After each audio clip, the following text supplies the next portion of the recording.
മലബാറിലെ 4 ജില്ലകളിൽ ആർടിഒമാരില്ല. കോഴിക്കോട്, വയനാട്, കണ്ണൂർ, കാസർഗോഡ് ജില്ലകളിലാണ് ആർടിഒമാരുടെ തസ്തിക ഒഴിഞ്ഞുകിടക്കുന്നത്. വിരമിക്കൽ, സ്ഥലം മാറ്റം എന്നിവ മൂലമുണ്ടായ ഒഴിവ് മാസങ്ങളായി നികത്തിയിട്ടില്ല. ജോയിന്റ് ആർടിഒ, സബ് ആർടിഒ തുടങ്ങിയ വ്യത്യസ്ത ഉദ്യോഗസ്ഥ തലങ്ങളിലും ഒഴിവ് നികത്താനുണ്ട്. ഉദ്യോഗസ്ഥരുടെ കുറവ് മൂലം ഡ്രൈവിംഗ് ടെസ്റ്റുകളടക്കം ആർടിഒ ഓഫീസിലെ പ്രവർത്തനങ്ങളെ ബാധിക്കുന്നുവെന്ന പരാതിയുമുണ്ട്. മുഹമ്മദ് അസ്ലം വിവരങ്ങൾ നൽകും കോഴിക്കോട് നിന്ന്. അസ്ലം, അപ്പോൾ 4 ജില്ലകളിൽ ആർടിഒമാരില്ലാതെ പ്രവർത്തിക്കാൻ തുടങ്ങിയിട്ട് എത്ര മാസമായി? ഇത് ഏതൊക്കെ രീതിയിൽ വല്ലാതെ ബുദ്ധിമുട്ടിലാക്കുന്നുണ്ട് ഓഫീസിന്റെ പ്രവർത്തനത്തെ?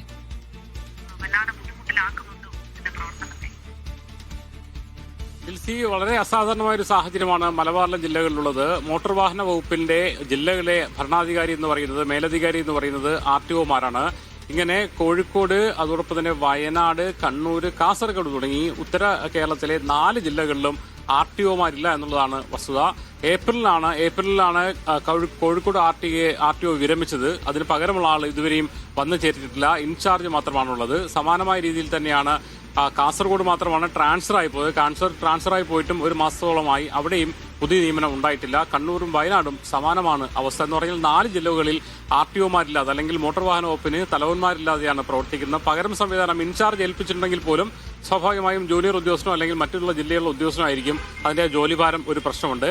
ഇത് ആർടിഒമാരുടെ പേരിൽ അല്ലെങ്കിൽ ആർടിഒമാർ മാത്രമല്ല ഒഴിവായി കിടക്കുന്നത്. പകരം ജോയിന്റ് ആർടിഒമാരും സബ് ആർടിഒമാരും പല സ്ഥലങ്ങളിലും, മോട്ടോർ വെഹിക്കിൾ ഇൻസ്പെക്ടർമാരടക്കം പല സ്ഥലങ്ങളിലും ഒഴിവുണ്ട് എന്നുള്ളതാണ് വസ്തുത. ഈ ഏപ്രിൽ മെയ് മാസങ്ങളിൽ വലിയ തോതിൽ റിട്ടയർമെന്റ് ഉണ്ടായിരുന്നു. ഈ റിട്ടയർമെന്റിന് പകരമുള്ള ഉദ്യോഗസ്ഥരെ വളരെ പെട്ടെന്ന് നിയമിക്കാത്തതാണ് ശരിക്കും മലബാറിൽ ഇത്രയും വലിയ പ്രധാനപ്പെട്ട തസ്തികയിലടക്കം ഒഴിവന്നതിന് ഏറ്റവും പ്രധാനപ്പെട്ട കാരണം. നമുക്കറിയാം, മലബാർ ജില്ലയിൽ മോട്ടോർ വാഹന വകുപ്പിന് പൊതുവെ ഉദ്യോഗസ്ഥരുടെ കുറവുണ്ട്. അത് കാരണം ഡ്രൈവിംഗ് ടെസ്റ്റുകളും മറ്റുമൊക്കെ വൈകിപ്പോകുന്ന പലതവണ നമ്മൾ റിപ്പോർട്ട് ചെയ്യുകയും ചെയ്തിരുന്നു.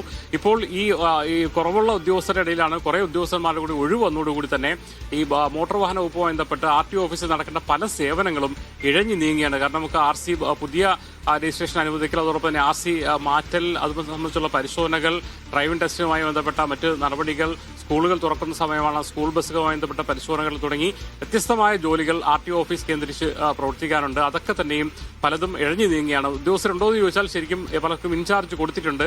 അതേസമയം തന്നെ അവർക്ക് മറ്റു ജോലികളുണ്ട്. അതോടൊപ്പം തന്നെ ഈ ജോലികൾക്ക്, അല്ലെങ്കിൽ ഈ ആർടിഒമാർ മാത്രമല്ല, ജോയിന്റ് ആർടിഒ, സബ് ആർടിഒ ഉൾപ്പെടെ ഇല്ലാത്തതിനാൽ സ്വാഭാവികമായിട്ടും അത് ഉദ്യോഗസ്ഥരില്ലാത്തത് കാരണം മോട്ടോർ വാഹന വകുപ്പിലെ പല പ്രവർത്തനങ്ങളും എഴുതി നീങ്ങുന്ന സാഹചര്യമുണ്ട്. പല സ്ഥലങ്ങളിലും ഡ്രൈവിംഗ് ടെസ്റ്റുകൾ കൃത്യമായ എണ്ണം നടക്കാത്തൊരു സാഹചര്യമുണ്ട്. അങ്ങനെ വലിയ തോതിൽ ബുദ്ധിമുട്ട് അനുഭവിക്കുകയാണ് മലബാർ മേഖലയിലെ മോട്ടോർ വാഹന വകുപ്പ്. എന്തായാലും അടിയന്തരമായ ശ്രദ്ധ ഗതാഗത മന്ത്രിയുടെ ഇക്കാര്യത്തിൽ ഉണ്ടാവണമെന്നാണ് ഉദ്യോഗസ്ഥരും അതോടൊപ്പം തന്നെ അതുമായി ബന്ധപ്പെട്ട് സേവനങ്ങൾക്കായി പോകുന്ന നാട്ടുകാരും ആവശ്യപ്പെടുന്നത്. ജിൽസി, ശരി, എന്തായാലും ഒരു അസാധാരണ സാഹചര്യമാണ്. 4 ജില്ലകളിൽ ആർടിഒമാരില്ല എന്നുള്ള വിവരങ്ങളാണ്, അതിന്റെ വിശദാംശങ്ങളാണ് മുഹമ്മദ് അസ്ലം നൽകിയത്.